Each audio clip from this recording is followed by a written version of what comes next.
Hey, it's Bob again with another video. This one is going to have emphasis on small shop storage. There's no room in tiny shops, so there's places that we can store. Okay, first of all, when I covered the grooving of these on another video, I forgot to say that you gotta groove these too. Okay, you gotta groove both the wheels and this one up here. The good thing is the casting was so good I was able to grab this with the 3-jaw and it was dead on. I didn't have to clean it up or anything, and then the groove doesn't have to be perfect, but it's got to be at least as wide as the set on the blades for that to be good. Next one is this little item right up here, Wixie I believe it's called. You turn that on and then it illuminates this.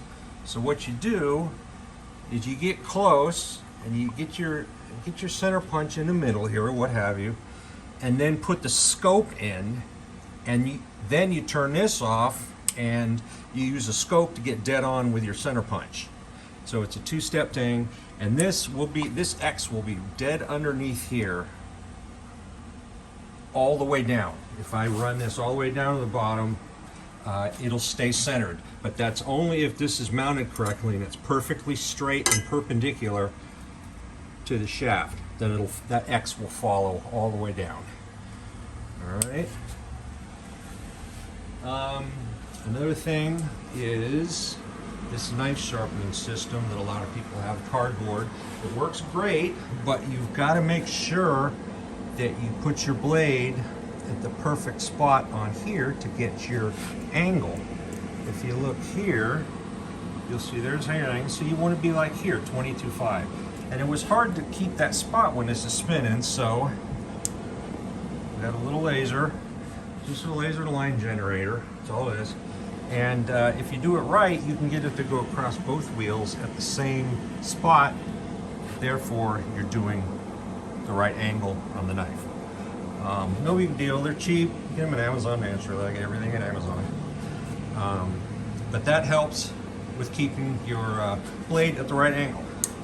Now,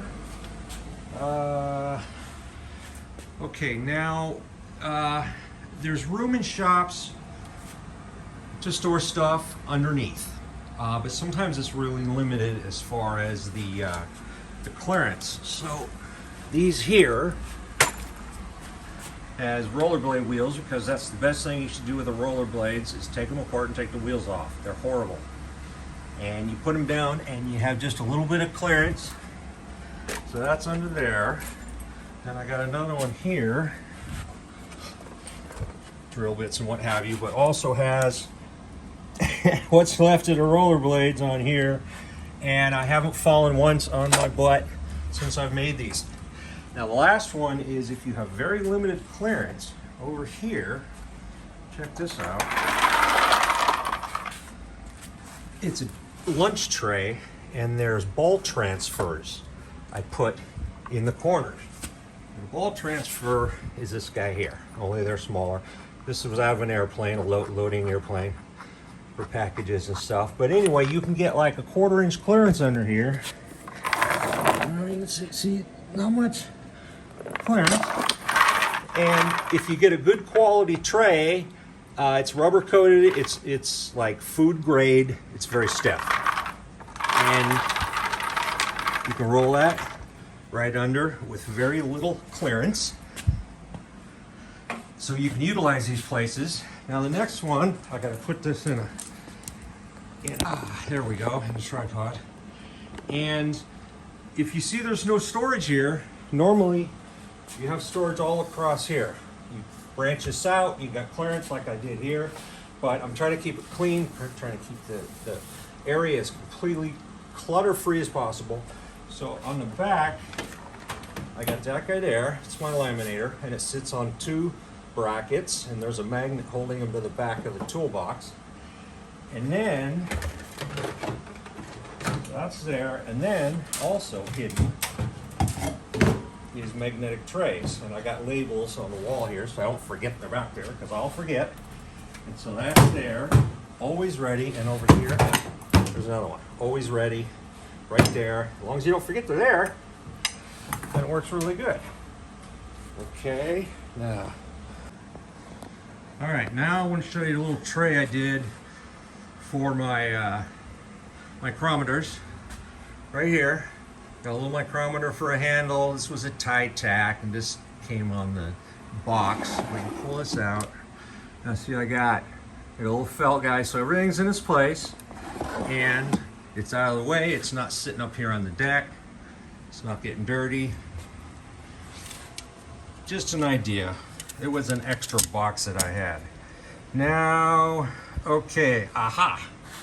I used to have a friend who was a plumber, and they used to go through foot switches all the time because of their snakes. They'd get caught up, and they threw them away. Well, I got them to give them to me, and I fixed them. So, you can see we got some here. This is for the bandsaw and buffers. Buffer wheels. Those are good. You just got to fix them and put plates on them.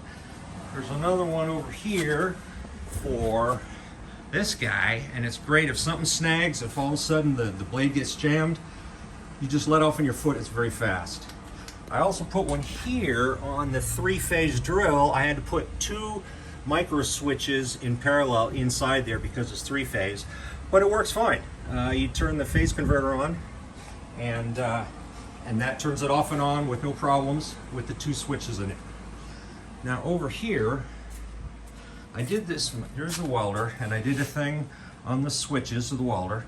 I forgot to do this. This is just a little, it's a sample, and I did each weld with a different setting and put up above there, if you can see, low 9, high 9, low 7, low 6, whatever, and then below it is a number that has the wire sitting. So it gets you close. And then of course here's the factory stuff. For very thin. All right, now to use spaces that I don't really have room for, to use space for a machine I don't have room for, I ended up doing this. Now, if you look here, this is under the table. And then here comes my seat from the other side, which is the welding station. And I can sit right here and do my derricks. I got lights under here. I got lights. It works just fine. And you sit here, kind of crouch on the ground. Here's the table, but it works. And then it opened up areas on the back for me to store some Ryobi tools, like right up there. Those 2 there slide underneath. So it made a spot where I could put these, which is nice. Now the last thing is, wait a minute, I think it's the last thing. Let me check my list. Oh yeah. All right. The last thing is in the shed. I used to have these large up here, you might have seen on another video, with stuff in it for the air tools. Well, I ran out of room again, so I wanted this to be more useful. So that's useful there. And then what I did is I put these in stadium bags. I don't get into it a lot, but when you do, there you go. You can dig down right to what you need, and you can store them away, and they stay clean. And you can dig through. It's no big deal digging through and get what you need. And then you can just store them away.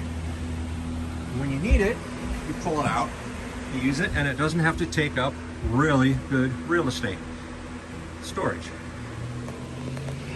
Okay, well, I think that's it for now. If I have any more, I'll start another one of whatever this is. Thank you.